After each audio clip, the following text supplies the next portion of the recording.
Okay guys, Angie Peppers here. So I was going to just demonstrate, I was going to do a quick segment on watering your plants. I've had quite a bit of questions or concerns, mainly on how do you know when to water or how to water, or if something already has enough water. Good thing to start off with is you've got to try to do your research a little bit as far as what kind of plant you're going to be having, because if you have succulents, you want to be careful that you don't do overhead watering where you're pouring the water on them, because that can create, the water will sit there. Succulents don't like for them to be watered overhead, because that can create root rot.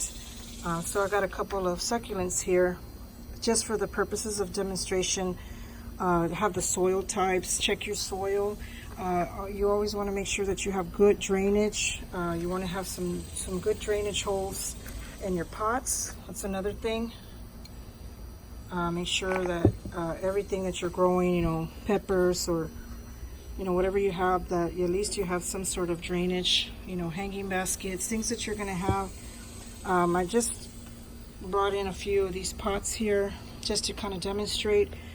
So for one, you want to water just enough so the water can seep into the roots and feed the plant. You don't want it too wet. Sometimes we can get a little bit confused, or we might not know how much water is enough. It's always best to underwater and not overwater. So I'll just show you some quick little examples. Obviously, this is my Chanel plant. Chanel plants, they like to, they display better in hanging baskets. This one, obviously, we forgot to water. So if you notice, the plants kind of start to wilt. They kind of start getting a little droopy. They look dry. That indicates, could be signs that it's underwatered. Then you want to look at your soil.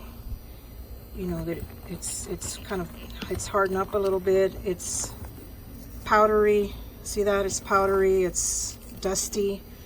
I don't know how to explain it, but this is a good example of how you'd want to water the plant. So what you want to do is, basically, like I said, you want to have something that has good drainage. So when you start pouring the water, a lot of people say that, when you're watering the plant, how much is enough. So sometimes when I take a look at it, is when I start watering, so just bear with me here.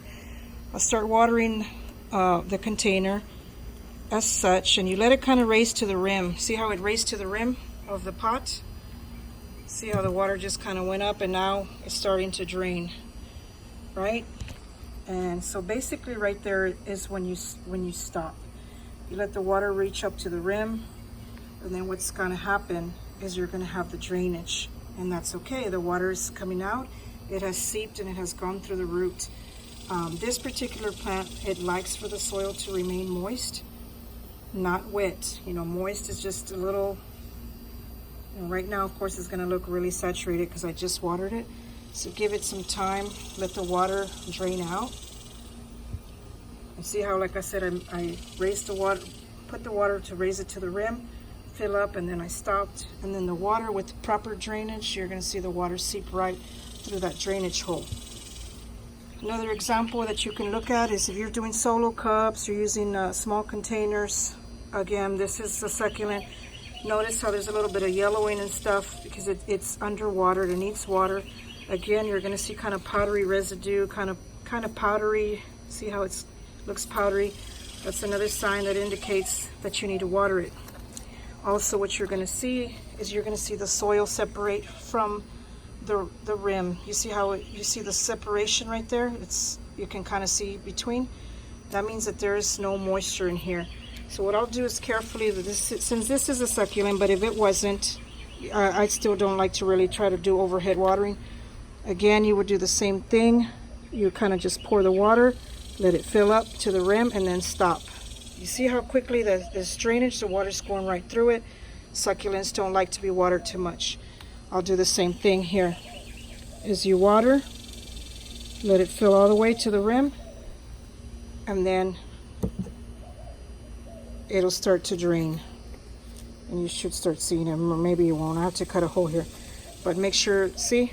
And that's you stop. You don't water anymore on it. Here's an example of overwatering. Now, it just rained recently. See how the soil is darker? It's not powdery. And when you clump it, it kind of clumps together. That's indication that that's too much water. So you're going to see the soil. You don't need to water it. You don't want your soil like this. That's too wet. So let it dry. Give it a few days to make sure that it drains. It dries off a little. And then you should be able to water again. Another one, this is like ceramic or clay pots. The same thing.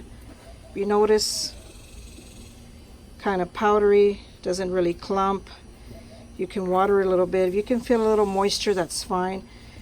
Again, that's a succulent, no overhead watering. Just pour a little, and then that's it. You should start seeing it drain out shortly. If you see the drainage coming out, see? You see it right there? That's enough.